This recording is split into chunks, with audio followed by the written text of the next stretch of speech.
Dear friends, السلام علیکم۔ آج جو ہم کرنٹ سٹوری کو ڈسکس کریں گے اس کا ٹاپک ہے وومن امپاورمنٹ۔ پاکستان جیسے ترقی پذیر ممالک میں پیچیدہ ثقافتی اور سماجی آبادیاتی ماحول کی وجہ سے خواتین کو بااختیار بنانا ہمیشہ سے ہی ایک متنازع موضوع رہا ہے۔ ملک میں خواتین کو مردوں کے متحد سمجھا جاتا ہے اور خاندان کے افراد کی پرورش کے لیے انہیں گھروں تک محدود کر دیا جاتا ہے۔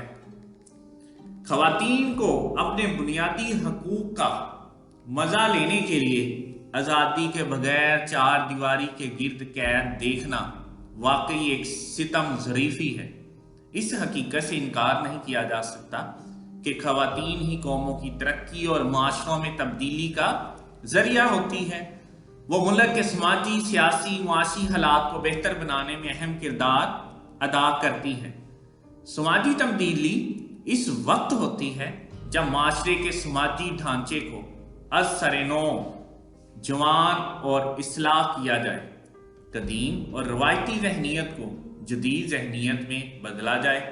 وہی ذہنیت آج بھی اندرون سندھ اور جنوبی پنجاب میں رائج ہے، جہاں پر مروجہ پدرانہ ذہنیت کے ہاتھوں خواتین کو دبایا جاتا ہے۔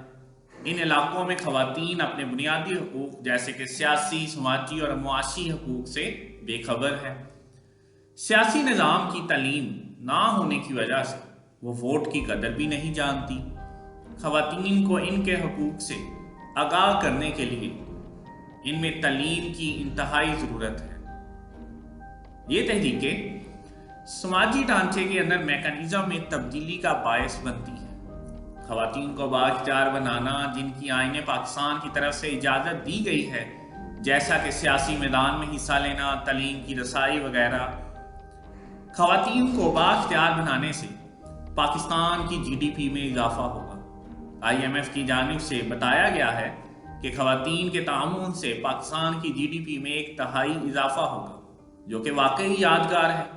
لہٰذا اب وقت آ گیا ہے کہ خواتین کو پاکستان کی ترقی میں سماجی، سیاسی اور معاشی طور پر ہر پہلو سے حصہ لینے کی اجازت دی جانی چاہیے، تاکہ ملک کی خوشحالی کو یقینی بنایا جا سکے۔